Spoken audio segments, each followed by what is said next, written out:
The United Kingdom has been turned on its head in the wake of the murders of 3 British girls at the hands of a teen reportedly of foreign origin. In various claims and reports on social media, it has been speculated that the suspect was Muslim. Wrong names were spread.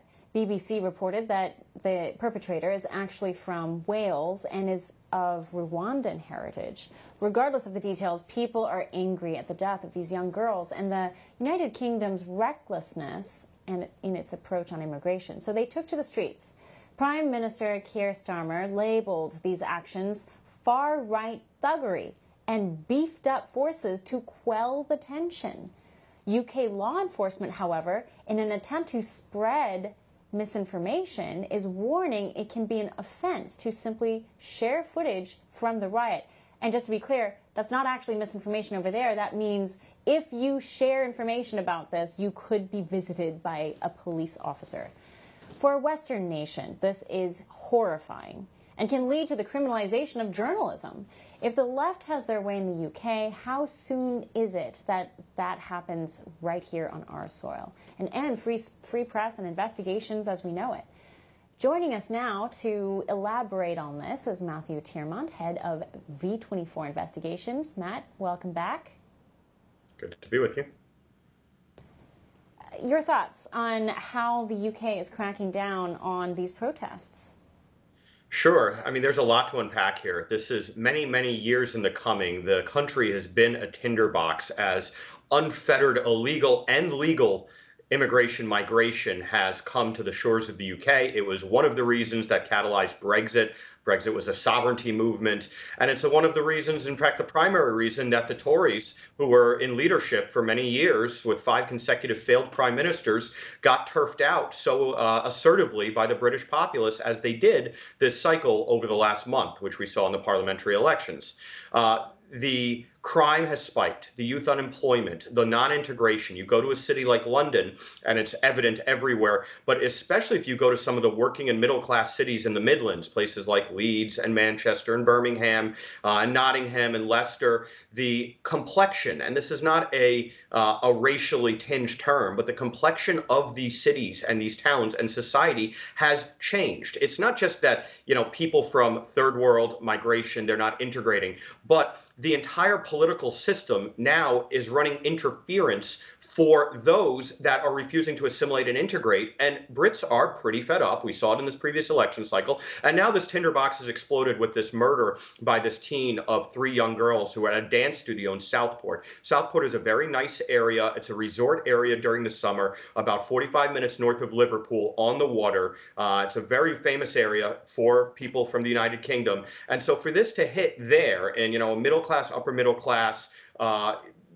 resort destination, it really shocked people to the degree. Everyone expects this in, some of the bad areas of London or some of these Midland cities where it's clear. And now, of course, the refrain from the new Labour left government, and they're as left as can be, problems with conservatives is where they were left too, but the Labour government is socialists, globalists. They're all for open borders migration, and they are going after those who talk about it. And this has been going on for a while, the policing of speech and online activity. The people we need to talk about primarily in this debate, especially these last few weeks, are Tommy Robinson, one of the best journalists in the UK, a guerrilla journalist who got famous for seeing his town, Luton, change so dramatically. And he did a deep dive over years into the grooming gangs and the government complicity in trying to smother the story. Thousands of young girls were groomed, sexually abused, sexually harassed by these third world migrants who refused to assimilate from places like the Middle East, North Africa, Afghanistan, Pakistan, wherever. And the government was working to suppress the story and not hold these people accountable. And it's, the native Britons who are suffering for this. And Tommy, what do they do with Tommy? They try and arrest him. He's been dragged into court a dozen times. He's been in jail multiple times for short stays. They're trying to silence a journalist who did documentaries about this. The famous stories in Rockdale, your viewers can look up. The grooming gangs there were out of control, but it's all over Britain. It's an epidemic. It's endemic now into this political society.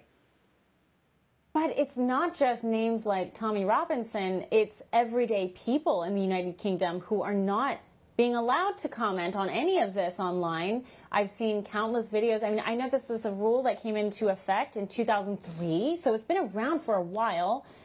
But what's scary about it is that everyday people who don't necessarily have the reputation or the clout or the social media presence that Tommy Robinson has, they're being thrown in the clinker and for something far less in depth than an investigation. They're just saying things online that happen to offend the sensitive sensibilities of other people online. And the United Kingdom is enforcing that. How is that happening in a modern society?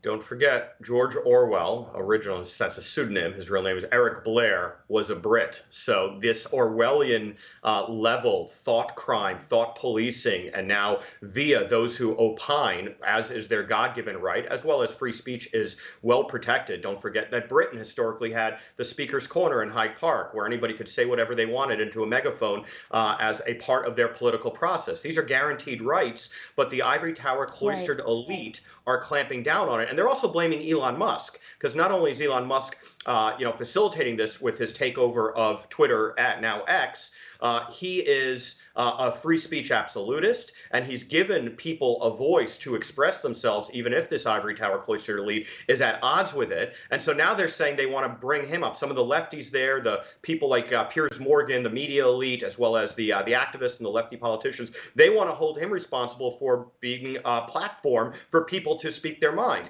And these are very innocuous comments that people are getting visits. You can watch the videos. They're shared widely on X. Ian Miles Chong's been doing a great job. Visegrad24, the outlet I work with, we share videos all the time of police coming with a psychologist, a social worker type, to say, well, why does this make you feel this way? Well, we're seeing people get raped. We're seeing crime. We're seeing buildings burning. And they're saying, no, but I mean, why do you have this antipathy? Why are you spreading this hate? So the governing class is out to lunch, and the people on the ground are suffering for it. It's total and utter madness. Now, it is. The other kind of madness, and this is speaking from a media standpoint, the liberal media and even conservative media, they want us to basically forget about the Trump assassination attempt, and everyone's just moving on from that story. And I find that appalling. That's the biggest story of our lifetimes, especially if you're in media. So we've had body cam footage from the police officers just released to the public. In the UK, sharing that body cam image might be considered criminal, along with any questions that might accompany commentary of this video. The problem in the UK, what about that?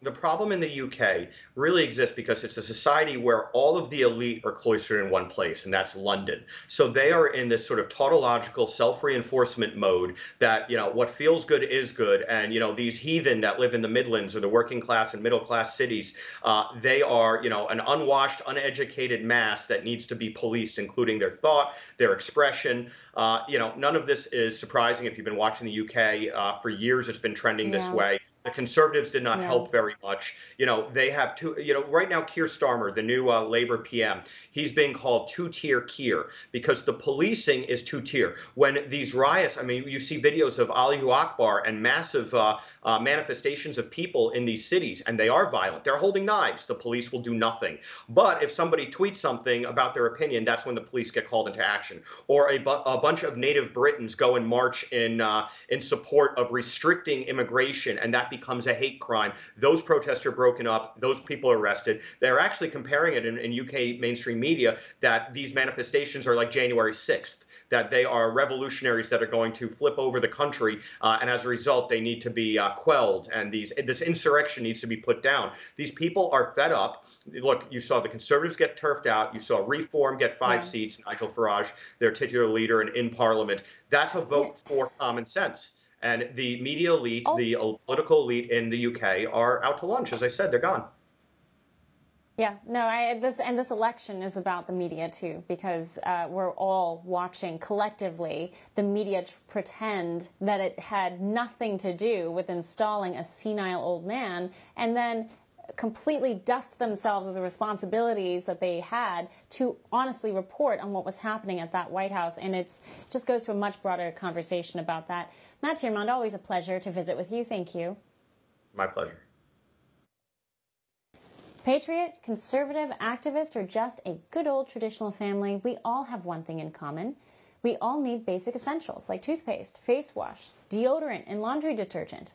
When you purchase these things through Public Square, you're actively supporting American small businesses.